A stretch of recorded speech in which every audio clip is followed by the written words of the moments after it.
Hi, I'm PhilXV, and this is my Supercharged Outback, or supersized Crosstrek.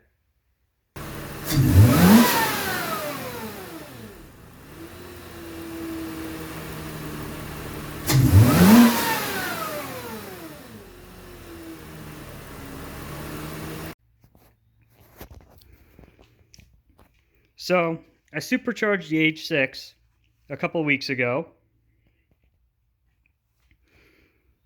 I noticed that it almost has the exact same pulley configuration as my FB20 Crosstrek did, except this is a real power steering pulley instead of an idler.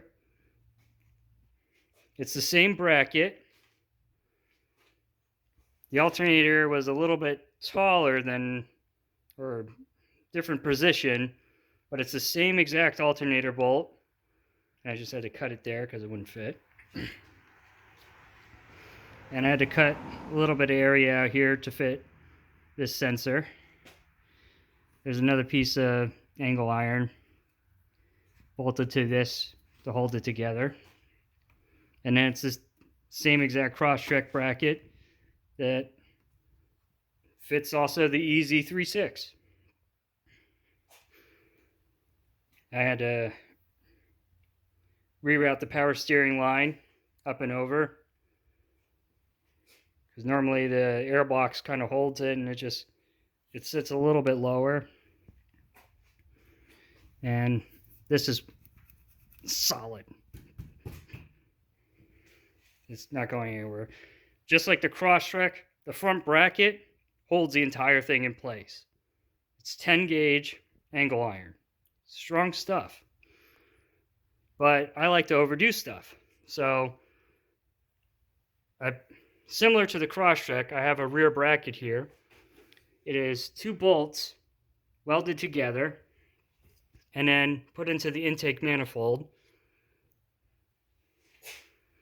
And that holds it in place, and I put a piece over it to hold the power steering line.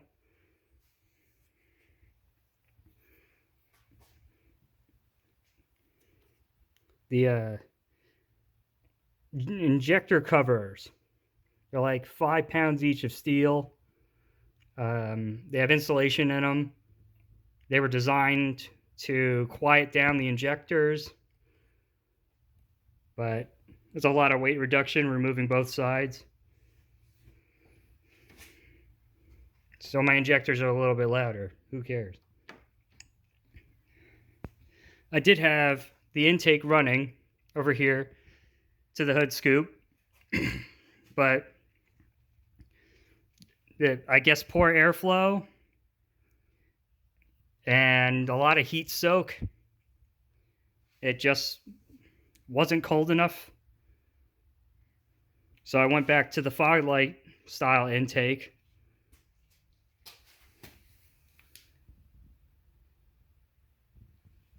And then the piping just runs back around the intercooler. I still have the window washer fluid reservoir on the Outback. It's a lot more smaller and compact, so I didn't need to remove it. I did have to cut a little bit of this battery bracket, or plastic bottom to the battery. Not that battery itself, but this plastic that sits on the frame that holds the battery in place so that it wasn't really rubbing on the pipe. Comes up just like the Crosstrek. And then it goes from 2.5 to 3-inch diameter piping. I got a nice smooth pipe to the MAF sensor, and then it's 3 inches to the throttle body.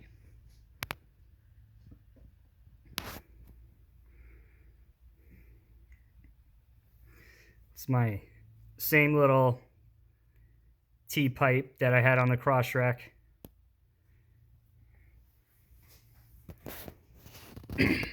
So the 50mm tile can vent all the boost when it's warmed up, but it doesn't seem to have enough power to vent the boost for cold starts. So I have my Type RS blow-off valve adapter pipe, and I put a little washer spacer on both sides, kind of giving it a little bit of space. And I used to have a vacuum tube here on the Crosstrek for the PCV or the breather line. So, oh no, it's an intentional boost leak. Oh no, wait, it's fine because the MAF sensor is right here. So I'm not getting any unmetered air or anything like that. So I don't know what the max boost is, but I know it's a lot more boost at idle than it was the Crosstrek. Because, like I said, I need probably a second blow-off valve to run it, because the tile is good enough for when it's warmed up, but not good enough for cold starts. And the crank is bigger on the Easy 3.6 than it is on the Crosstrek. So if somebody knows the math, you could take the crank and then this, and you would pretty much know max boost at what RPM. So this is the project so far. Plans for the future. Maybe paint the whole thing orange, black out the fenders, make it a real big Crosstrek.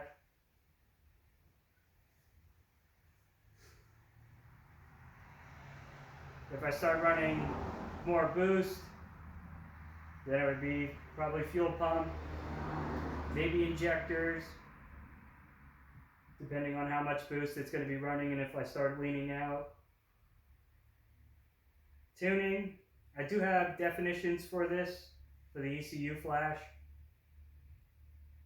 but I don't want to put as much time as I did into the Crosstrek for this.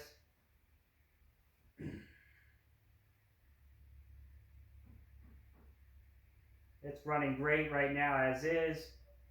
I also don't want to switch to premium fuel because gas prices are very high right now.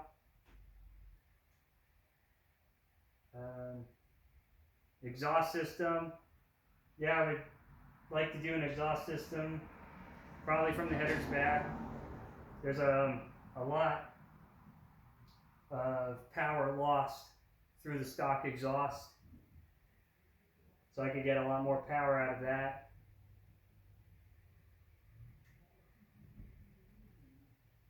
Like before, I'd like to continue off from with the Crosstrek. I'd like to start doing some rallycross, autocross. I don't know if I want to lift it or lower it. Still leaning towards lifting it. I do want to take it drag racing, but maybe when it's, you know, running a little bit more boost, so it's not too much of a waste of time.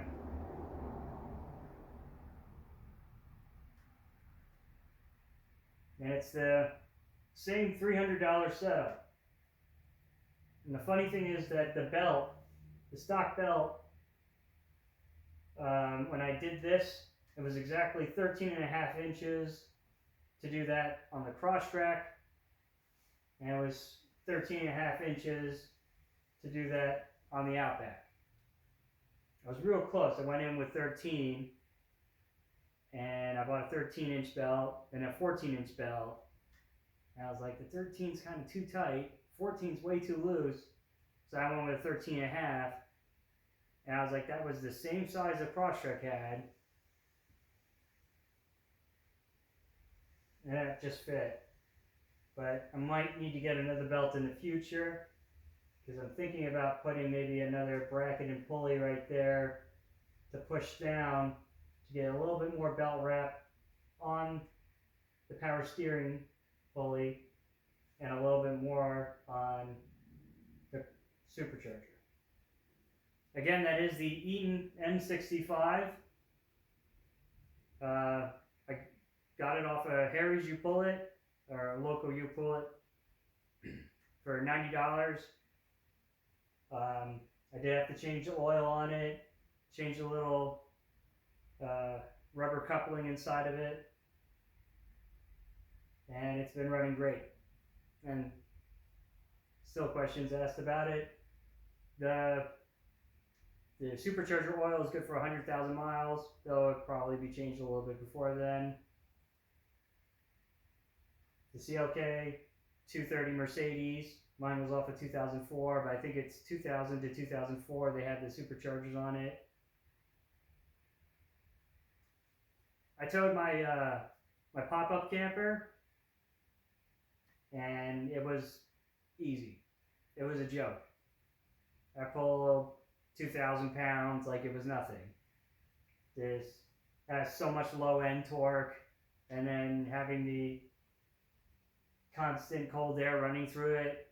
It's running 11 degrees above ambient with the fog light intake. It was pretty much 40 degrees above ambient on top of the throttle body. See you next time, Subi fans.